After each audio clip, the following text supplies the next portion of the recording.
வணக்கம். தந்தையின் பாட்காஸ்ட் செய்திகளை வாசிப்பது மார்ஷல். முதலில் தலைப்புச் செய்திகள். சிங்கப்பூரில் தொழில்துறை நிறுவன சிஇஓக்களுடன் பிரதமர் மோடி சந்திப்பு. இந்தியாவில் முதலீடு செய்ய சிங்கப்பூர் தொழிலதிபர்கள் மற்றும் வர்த்தக தலைவர்களுக்கு பிரதமர் மோடி அழைப்பு. சிகாகோவில் டிரில்லியன் நிறுவனத்துடன் 2000 கோடிக்கு புரிந்துணர்வு ஒப்பந்தம்.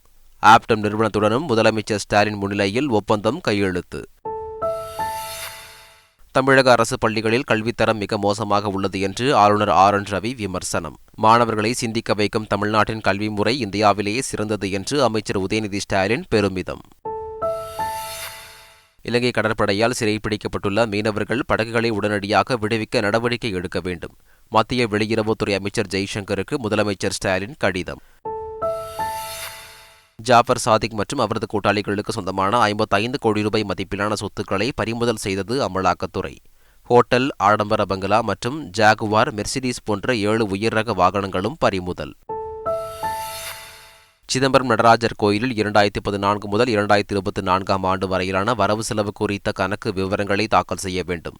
தீட்சிதர்கள் கட்டுப்பாட்டுக்கு வந்த பிறகான கணக்கு விவரங்களை தாக்கல் செய்ய பொது தீட்சிதர்களுக்கு சென்னை உயர்நீதிமன்றம் உத்தரவு.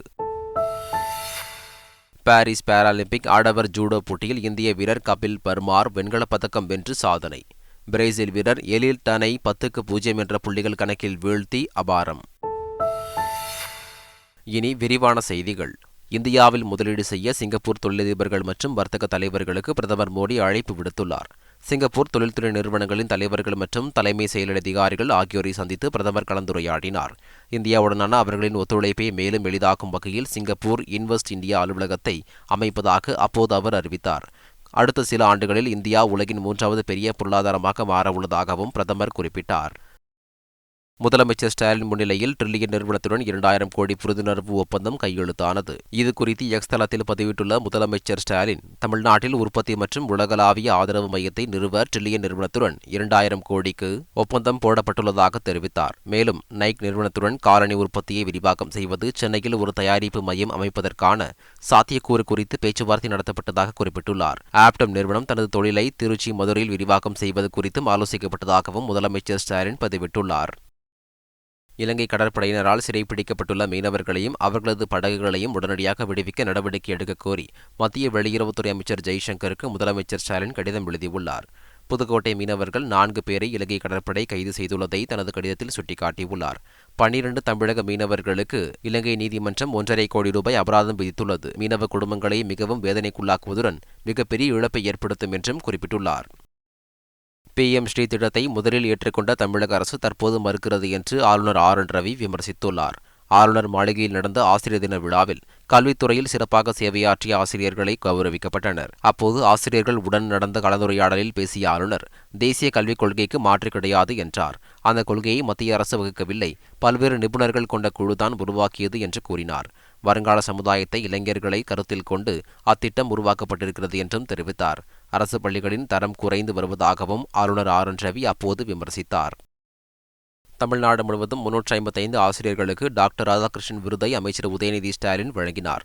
சென்னை வண்டலூரில் நடைபெற்ற விழாவில் அமைச்சர்கள் தாமு அன்பரசன், அன்பில் மகேஷ், பள்ளி கல்வித்துறை இயக்குநர் கண்ணப்பன், செங்கல்பட்டு மாவட்ட ஆட்சியர் அருண்ராஜ், பள்ளி கல்வித்துறை அதிகாரிகள், நாடாளுமன்ற மற்றும் சட்டமன்ற உறுப்பினர்கள் கலந்து கொண்டனர். தமிழ்நாடு பாடத்திட்டத்தில் பயின்ற பலர் சிலிகான் வேலியில் உயர் பதவியில் இருப்பதாக அமைச்சர் உதயநிதி ஸ்டாலின் பெருமிதம் தெரிவித்துள்ளார்.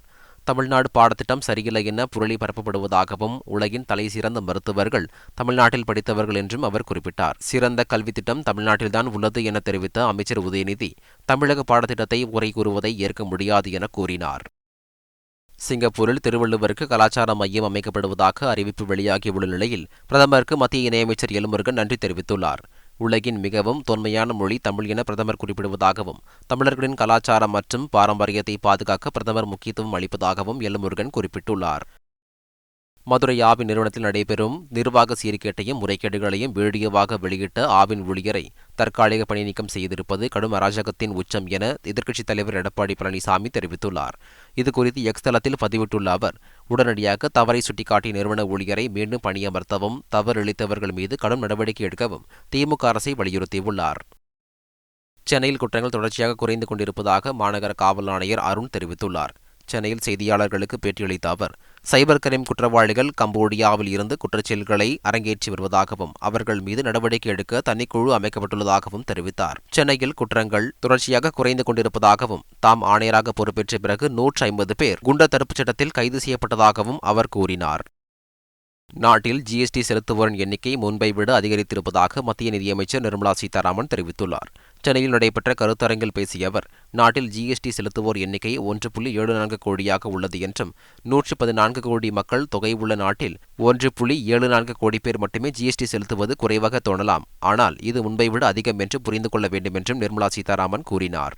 ஊரகப் பகுதிகளில் மின் தேவையை பூர்த்தி செய்ய தனியார் பலர் இணைந்து சிறு புனல் மின் திட்டங்களை அமைக்கலாம் என்று தமிழக அரசு அறிவித்துள்ளது. ஆறுகள், கால்வாய்கள், ஓடைகளில் வரும் தண்ணீரை பயன்படுத்தி அமைக்கப்படும் சிறிய புனல் திட்டம் மூலம் செய்யப்படும் மின் உற்பத்தியை சுய தேவைக்கு பயன்படுத்திக் கொள்ளலாம் என்றும், உற்பத்தி செய்யும் மின்சாரத்தில் 10% அரசுக்கு இலவசமாக தர வேண்டும் என்றும் தமிழக அரசு தெரிவித்துள்ளது. புதுப்பிக்கத்தக்க எரிசக்தி வளங்களை அதிகரிக்கும் நோக்கில் 100 கிலோவாட் முதல் 10 மெகாவாட் வரையிலான மின் உற்பத்தி திறன் கொண்ட சிறு புனல் மின் திட்டங்களை உருவாக்கலாம் என்றும், இந்த மின் திட்டங்களுக்கு தமிழ்நாடு பசுமை எரிசக்தி கழக நிறுவனம் ஒப்புதல் அளிக்கும் என்றும் தமிழக அரசு தெரிவித்துள்ளது. ஜாஃபர் சாதிக் மற்றும் அவரது கூட்டாளிகளுக்கு சொந்தமான 55 கோடி ரூபாய் மதிப்புள்ள சொத்துக்களை அமலாக்கத்துறை பறிமுதல் செய்துள்ளது. 2000 கோடி ரூபாய் போதைப் பொருள் கடத்தல் வழக்கில் ஜாஃபர் சாதிக் கைது செய்யப்பட்டு சிறையில் உள்ளார். இந்நிலையில் ஜாஃபர் சாதிக் மற்றும் அவரது கூட்டாளிகளுக்கு சொந்தமான ஹோட்டல், ஆடம்பர பங்களா மற்றும் ஜாகுவார், மெர்சிடிஸ் போன்ற 7 உயர்ரக வாகனங்களை அமலாக்கத்துறை பறிமுதல் செய்துள்ளது. சேலம் மாவட்டம் ஓமலூரில் உள்ள பத்திரப்பதிவு பழைய கட்டிடத்திற்கு ஆந்திராவின் முன்னாள் முதல்வர் என்.டி. ராமராவ் பெயர் வைக்க பத்திரப்பதிவுத்துறை அமைச்சர் மூர்த்தி அதிகாரிகளுக்கு ஆலோசனை வழங்கினார். அந்த அலுவலகத்தில் ஆய்வு மேற்கொண்ட அவர், இந்த அலுவலகத்தில் ஆந்திராவின் முன்னாள் முதல்வர் என்.டி. ராமராவ் சார் பதிவாளராக பணியாற்றி வந்துள்ளதாக குறிப்பிட்டார். அதனால் அவரது நினைவாக இந்த கட்டிடத்தை புதுப்பித்து என்.டி. ராமராவ் போட்டோ வைக்க வேண்டும் என்று அதிகாரிகளுக்கு அறிவுறுத்தினார். சிதம்பரம் நடராஜர் கோயிலின் 2014 முதல் 2024 ஆண்டு வரையிலான வரவு செலவு கணக்கு விவரங்களை தாக்கல் செய்ய பொது தீட்சிதர்களுக்கு சென்னை உயர்நீதிமன்றம் உத்தரவிட்டுள்ளது. இது தொடர்பான வழக்கை விசாரித்த நீதிபதிகள், உண்டியல் எப்போது அகற்றப்பட்டது, பூஜை, அர்ச்சனை, தரிசனத்திற்கு கட்டணங்கள் வசூலிக்கப்படுவது இல்லையா என்பது குறித்து மனுவாக தாக்கல் செய்ய நீதிபதிகள் உத்தரவிட்டனர். மேலும் 2014 முதல் 2024 ஆண்டுகள் வரையிலான வரவு செலவு குறித்த கணக்கு புத்தகங்களை வரும் 19ஆம் தேதி தாக்கல் செய்ய உத்தரவிட்டு விசாரணையை அன்றைய தினத்திற்கு நீதிபதிகள் தள்ளி வைத்தனர். ஆம்ஸ்டாங் வழக்கில் அடுத்த வாரத்திற்குள் குற்றப்பத்திரிகை தாக்கல் செய்யப்படும் என்று சென்னை மாநகர காவல் ஆணையர் அருண் தெரிவித்துள்ளார். சென்னையில் செய்தியாளரிடம் பேசிய அவர், ஆம்ஸ்டாங் வழக்கில் 90% விசாரணை முடிந்துவிட்டதாக கூறினார். ஆம்ஸ்டாங் கொலைக்கான காரணத்தையும் கொலைக்கான முக்கிய நபர்கள் குறித்தும் காவல்துறை விரைவில் தெரிவிக்கும் என்றும் அவர் கூறினார். சென்னையில் ரவுடிசம் ஓரளவு கட்டுப்படுத்தப்பட்டுள்ளதாகவும் அடுத்த கட்டமாக போதைப் பொருட்களை தடுக்க சிறப்பு நடவடிக்கைகள் மேற்கொள்ள உள்ளதாகவும் ஆணையர் அருண் தெரிவித்தார். நில மோசடி வழக்கில் கைதான முன்னாள் அமைச்சர் எம்.ஆர். விஜயபாஸ்கரின் தம்பி எம்.ஆர். சேகரை 2 நாள் சிபிசிஐடி காவலில் எடுத்து விசாரிக்க கரூர் நீதிமன்றம் அனுமதி வழங்கியுள்ளது. கரூரைச் சேர்ந்த பிரகாஷ் என்பவரின் 100 கோடி ரூபாய் மதிப்புள்ள நிலத்தை போலி ஆவணங்கள் மூலம் பத்திரப்பதிவு செய்ததாக தொடரப்பட்ட வழக்கில் எம்.ஆர். சேகர் கைது செய்யப்பட்டார். கரூர் குற்றவியல் நீதிமன்றத்தில் ஆஜர்படுத்தப்பட்ட எம்.ஆர். சேகரை 2 நாள் காவலில் எடுத்து விசாரிக்க சிபிசிஐடி போலீசாருக்கு நீதிபதி அனுமதி வழங்கியுள்ளார். புதுச்சேரியில் அரசு பள்ளி மாணவர்களுக்கு மருத்துவம் மட்டுமின்றி பொறியியல், செவிலியர் உள்ளிட்ட அனைத்து உயர்கல்விகளுக்கும் 10% இடஒதுக்கீடு வழங்க அரசு நடவடிக்கை எடுக்கும் என முதலமைச்சர் ரங்கசாமி தெரிவித்துள்ளார். அரசு பள்ளிகளில் மாணவர்களை பெற்றோர் ஆர்வமுடன் சேர்க்கும் வகையில் மாற்றம் கொண்டுவரப்படும் எனவும் அவர் கூறினார். இன்டர்போல் தொடர்பு அலுவலர்களின் 10வது மாநாட்டை டெல்லியில் உள்ள சிபிஐ தலைமையகத்தில் மத்திய உள்துறை செயலாளர் கோவிந்த் மோகன் தொடங்கி வைத்தார். போலீஸ் கூட்டுறவுக்கான ஐநா சர்வதேச நாளை முன்னிட்டு சிபிஐ சார்பில் சர்வதேச போலீஸ் கூட்டாண்மையை வலுப்படுத்துதல் என்ற தலைப்பில் இந்த மாநாடு நடைபெறுகிறது. சர்வதேச எல்லைகளை கடந்து நவீன தொழில்நுட்பங்களை பயன்படுத்தி செய்யப்படும் சைபர் குற்றங்களை தடுக்க சர்வதேச அளவில் போலீஸ் கூட்டுறவு அவசியம் தேவை என கோவிந்த் மோகன் அப்போது கூறினார். நடிகர் ஜெயசூர்யா தரப்பில் இருந்து தனது புகாரை வாபஸ் பெற அழுத்தங்கள் தரப்படுவதாக நடிகை குற்றம் சாட்டியுள்ளார். நேரடியாக மிரட்டவில்லை என்றாலும் அன்பாக பேசுவது போல் மறைமுகமாக மிரட்டப்படுவதாகவும், ஊடகங்களுக்கு பேட்டியளிக்கக்கூடாது எனவும், பணம் தேவைப்படுகிறதா என்றும் கேட்பதாகவும் தெரிவித்துள்ளார். திரைத்துறையில் உள்ள பல கெட்ட அனுபவங்களை காலப்போக்கில் வெளிப்படுத்துவேன் எனவும் அவர் கூறியுள்ளார்.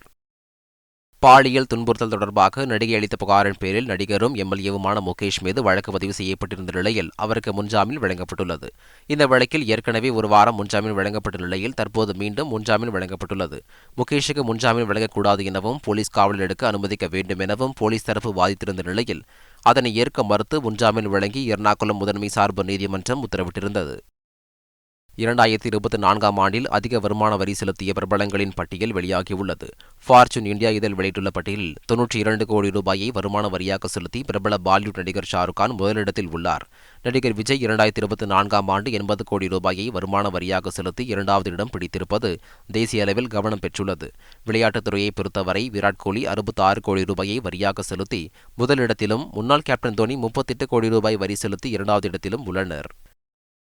லண்டன் இந்திய தூதரகத்தில் காலிஸ்தான் கொடியை ஏற்றிய விவகாரம் தொடர்பாக குற்றம் சாட்டப்பட்ட முக்கிய நபர் இந்திரபால் சிங் காவா மீது என்ஐஏ குற்றப்பத்திரிகை தாக்கல் செய்துள்ளது.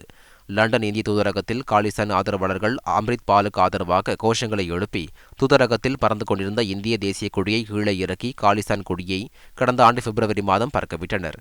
இது தொடர்பாக இந்தர்பால் காபாவை கடந்த ஏப்ரல் 25ஆம் தேதி கைது செய்த தேசிய புலனாய்வு முகமை தற்போது குற்றப்பத்திரிகை தாக்கல் செய்துள்ளது. அமெரிக்க அதிபர் தேர்தலில் ரஷ்யா தலையிடுவதாக அமெரிக்கா குற்றம் சாட்டியுள்ளது. அமெரிக்க அதிபர் தேர்தல் வரும் நவம்பர் 5ஆம் தேதி நடைபெறவுள்ள நிலையில் அமெரிக்க வாக்காளர்களை குறிவைத்து ரஷ்யா தவறான ஆன்லைன் பிரச்சாரத்தை மேற்கொண்டுள்ளதாக பைடன் நிர்வாகம் பகிரங்க குற்றச்சாட்டை முன்வைத்துள்ளது. அமெரிக்கர்களை மூளைச்சலவை செய்யும் வகையில் தவறான தகவல் தந்து ரகசிய பிரச்சாரம் செய்வதாக ரஷ்யா மீது குற்றம் சாட்டப்பட்டுள்ளது. பாரிஸ் பாராலிம்பிக் ஆடவர் ஜூடோ போட்டியில் இந்திய வீரர் கபில் பர்மார் வெண்கலப் பதக்கம் வென்று சாதனை படைத்துள்ளார். ஆடவர் 60 கிலோ எடை பிரிவு வெண்கலப் பதக்கத்திற்கான ஜூடோ போட்டியில் பிரேசில் வீரர் எலில்டனை 10-0 என்ற புள்ளிகள் கணக்கில் கபில் பர்மார் வீழ்த்தினார்.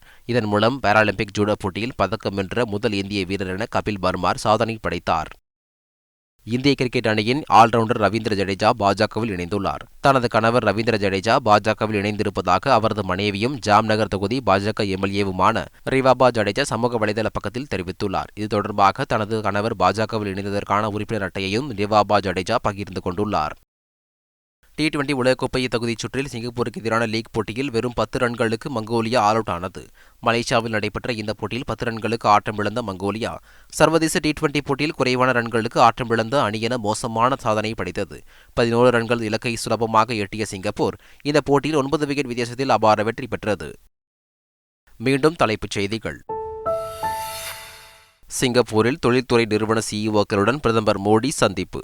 இந்தியாவில் முதலீடு செய்ய சிங்கப்பூர் தொழிலதிபர்கள் மற்றும் வர்த்தக தலைவர்களுக்கு பிரதமர் மோடி அழைப்பு.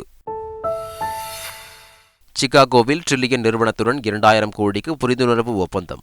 ஆப்டம் நிறுவனத்துடனும் முதலமைச்சர் ஸ்டாலின் முன்னிலையில் ஒப்பந்தம் கையெழுத்து. தமிழக அரசு பள்ளிகளில் கல்வித்தரம் மிக மோசமாக உள்ளது என்று ஆளுநர் RN ரவி விமர்சனம். மாணவர்களை சிந்திக்க வைக்கும் தமிழ்நாட்டின் கல்வி முறை இந்தியாவிலேயே சிறந்தது என்று அமைச்சர் உதயநிதி ஸ்டாலின் பெருமிதம். இலங்கை கடற்படையால் சிறைப்பிடிக்கப்பட்டுள்ள மீனவர்கள் படகுகளை உடனடியாக விடுவிக்க நடவடிக்கை எடுக்க வேண்டும். மத்திய வெளியுறவுத்துறை அமைச்சர் ஜெய்சங்கருக்கு முதலமைச்சர் ஸ்டாலின் கடிதம். ஜாஃபர் சாதிக் மற்றும் அவரது கூட்டாளிகளுக்கு சொந்தமான 55 கோடி ரூபாய் மதிப்பிலான சொத்துக்களை பறிமுதல் செய்தது அமலாக்கத்துறை. ஹோட்டல், ஆடம்பர பங்களா மற்றும் ஜாகுவார், மெர்சிடிஸ் போன்ற 7 உயர் ரக வாகனங்களும் பறிமுதல். சிதம்பரம் நடராஜர் கோயிலில் 2014 முதல் 2024ஆம் ஆண்டு வரையிலான வரவு செலவு குறித்த கணக்கு விவரங்களை தாக்கல் செய்ய வேண்டும். தீட்சிதர்கள் கட்டுப்பாட்டுக்கு வந்த பிறகான கணக்கு விவரங்களை தாக்கல் செய்ய பொது தீட்சிதர்களுக்கு சென்னை உயர்நீதிமன்றம் உத்தரவு. பாரிஸ் பாராலிம்பிக் ஆடவர் ஜூடோ போட்டியில் இந்திய வீரர் கபில் பர்மார் வெண்கலப் பதக்கம் வென்று சாதனை. பிரேசில் வீரர் எலில்டனை 10-0 என்ற புள்ளிகள் கணக்கில் வீழ்த்தி அபாரம். இத்துடன் தந்தையின் பாட்காஸ்ட் செய்திகள் நிறைவு பெறுகின்றன. வணக்கம்.